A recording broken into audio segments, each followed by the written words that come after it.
நாம் பரிசுத்தப்படுவதாக அவருடைய நாமத்துக்கு உண்டாவதாக. நாங்கள் சேலத்துக்கு வந்தாண்டு வரோம், மேட்டூர் பகுதியில் இருக்கிறோம், இந்த ஏரியாவில் இருக்கிறோம். இது ஐயாவோட பிரச்சனத்தை நாங்கள் ஒரு 7-8 வருஷம் தகவலை நாங்கள் கேட்குறோம். ஆனால் இந்த கொரோனா டைமில் எங்களுக்கு ரொம்ப சோதனையும் வேதனையுமாக இருந்தது. எங்களுடைய நில பிரச்சனை 1 ஏக்கரா, எங்களுக்கு 4 பிள்ளைங்க, எங்களுக்கு வர வேண்டிய சொத்தை எங்களுக்கு விட மாட்டேன்னு சொல்லி எங்கள் மூத்தார்களெல்லாம் அவங்க எல்லாம் அபகரிக்கணும்னு சொல்லி எங்கள் மேலே எழுதி வச்சுட்டே அவங்க மேலே மறுபடியும் எழுதி அது. ஆனால் சப்ஜெக்ட் ஆஃபீஸில் பதவி ஆகலை, எங்கள் மேலே மாத்திரம் தான் பதவி இருக்குது. 15 வருஷமே கேஸ் ஆகணும்.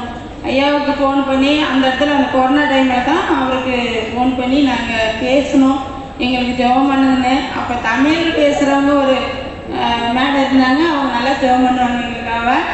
அவங்க எப்போ ஜெபம் கூப்பிட்டாலும் எப்போ ஃபோன் பண்ணாலும் எங்களுக்கு ரொம்ப ஆறுதலையாக ஜெபம் பண்ணுவாங்க.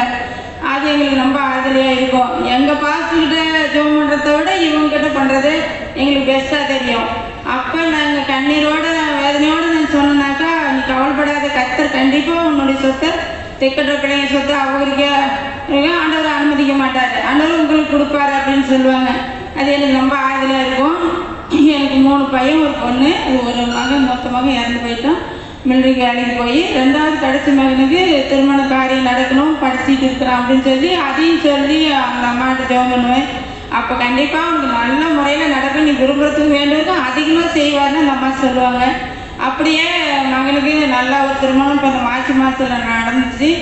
அவனுக்கு நல்லா வக்கீலுக்கு படித்த பொண்ணாவே கல்யாணம். ஆண்டவர் எங்கும் அலையாமல் தேடாமல் சொந்தத்திலேயே இத்தனைக்கும் எங்களுக்கு அந்த கல்யாணத்தையும் முடிச்சு வைக்க ஆண்டவர் அனுகிரகம் பண்ணார். கடன் இல்லாமல், கஷ்டப்படாமல், எந்த ஒரு சோதனையும் எங்களுக்கு அந்த நெருக்கமும் இல்லாமல் லகுவாக கடன் வாங்காமல் கை காய்ச்சி போட்டு கல்யாணம் பண்ணுற மாதிரி நேர்த்தியாக பண்ணுற மாதிரி ஆண்டவர் உதவி செஞ்சார், அவங்களுடைய ஜெபத்தை கேட்டு.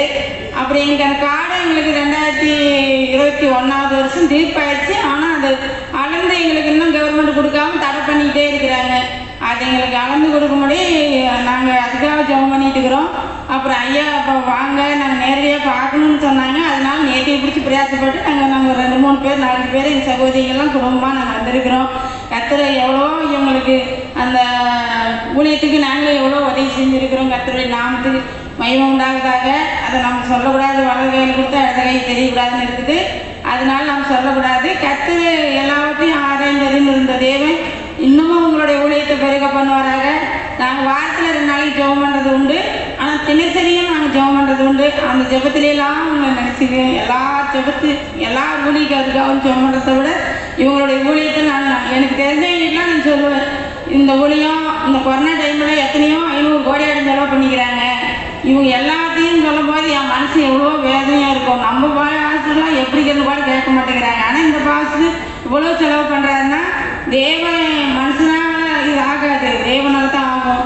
நன்மை செய்கிறவன் தேவனால் உண்டாயிருக்கிறான்னு இருக்குது. அது தேவன் மனுஷ தாயில் ஆண்டவர் தேவனே இறங்கி வந்து செய்கிற மாதிரி இந்த ஐயாவை கொண்டு செய்கிறாரு அப்படின்னு சொல்லி நிறையா சகோதரிகள்லாம் சொல்லி நிறைய பேர் நாங்கள் காணிக்க அனுப்பியிருக்கிறோம் இந்த சபையிலேருந்து. அதனால கர்த்தருடைய கிருபைனால இப்போ நம்ம எப்படியாவது இவங்களை பார்த்துடணும், நம்ம அங்கே போய் பார்க்க முடியாது, இங்கே பார்த்துடணுன்னு தான் நேர்த்தி பிடிச்சி பிரயாசப்பட்டு நாங்கள் சேலத்துக்கு வந்தாலும் நாங்கள் வந்திருக்கிறோம். கர்த்தருடைய நாமம் மகிமைப்படுவதாக.